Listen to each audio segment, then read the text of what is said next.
There is a kind of exhaustion that sleep cannot fix, a heaviness that doesn't leave your body even after rest, a tiredness that goes deeper than fatigue.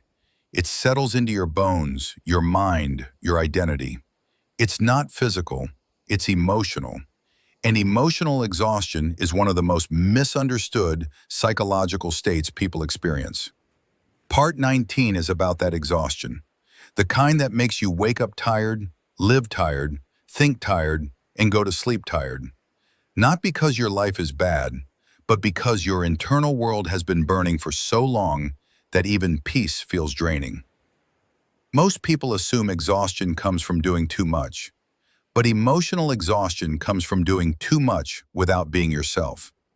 It comes from carrying emotional weight on a nervous system that has been in survival mode for years. It comes from constantly trying to stay stable in environments that are unstable. It comes from managing emotions that were never yours to manage.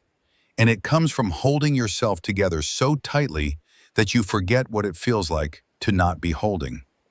Emotional exhaustion begins when you stop feeling like a human being and start feeling like a function, a role, a duty, a responsibility, a mask. You're not living, you're maintaining, you're not growing, you're enduring. You're not expressing, you're suppressing. You're not choosing, you're coping.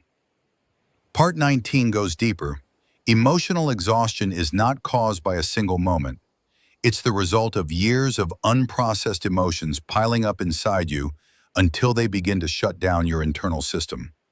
Every time you said, "I'm fine," when you weren't. Every time you pushed through pain instead of feeling it. Every time you handled things alone because no one else would. Every time you minimized your own struggles. Every time you ignored your needs to meet someone else's. Every time you stayed strong for people who didn't stay strong for you. Your body kept score. Your nervous system remembered. Your emotional tank drained. Your identity fractured. Your spirit dimmed.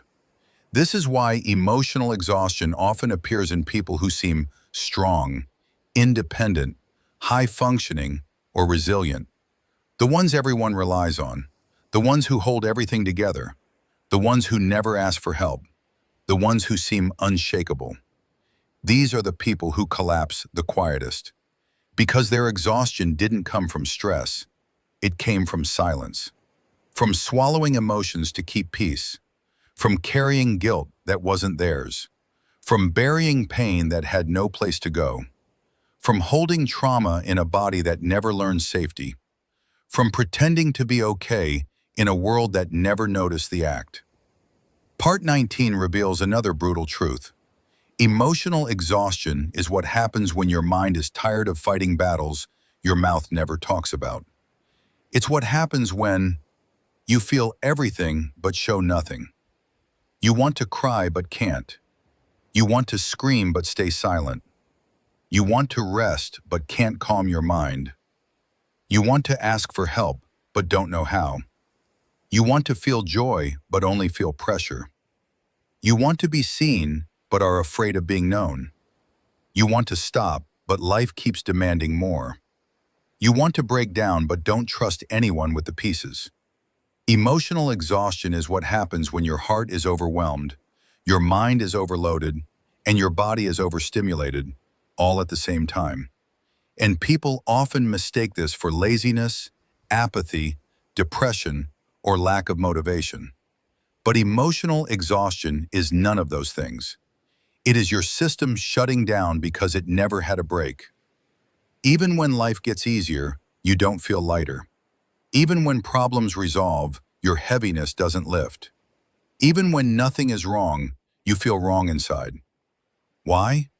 Because emotional exhaustion has nothing to do with your circumstances and everything to do with your history. It comes from growing up too fast, giving too much for too long, being responsible for others' emotions, never feeling emotionally safe, constantly anticipating danger, suppressing your truth, tolerating instability, living in hypervigilance, never learning how to rest, never having someone to lean on, being strong for survival, not by choice. Part 19 goes even deeper. People who are emotionally exhausted often feel disconnected from themselves. You forget what you enjoy. You forget what you dream about. You forget who you wanted to be. You forget how to feel excitement. You forget the sound of your own intuition. You forget the last time you felt joy without guilt. You forget what being alive actually feels like. It's not that you don't care. It's that you no longer have the emotional bandwidth to feel the things you care about. Emotional exhaustion also impacts your sense of identity. You don't feel like yourself anymore. You don't trust your own reactions. You don't recognize your own thoughts. You don't understand why you shut down. You don't know what you need to recover. You don't know how to express your emotions.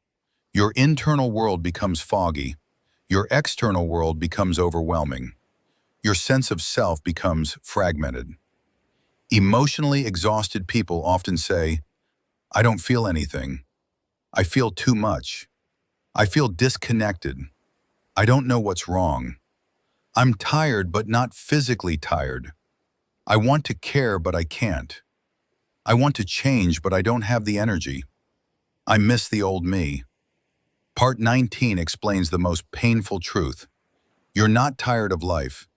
You're tired of constantly fighting life without support, safety, or emotional space. Healing emotional exhaustion doesn't begin with motivation. It begins with restoration. It begins with learning how to exist without performing. It begins with creating a life where your nervous system doesn't have to be in survival mode every second of the day. It begins with giving yourself permission to rest without guilt. It begins with learning how to feel again, slowly, gently, safely. It begins with understanding that exhaustion is not a failure. It is a message that says, you've carried too much for too long. A message that says, you don't have to live like this. A message that says, you deserve a life that doesn't drain you. Part 19 ends with this truth. You are not tired of living. You are tired of living without being allowed to be human. And the moment you stop expecting yourself to survive everything alone, the moment you allow softness, support, stillness, and care, that is the moment emotional exhaustion begins to loosen its grip. Exhaustion is not who you are. It is the weight you've been carrying, and you are allowed, finally, to put it down.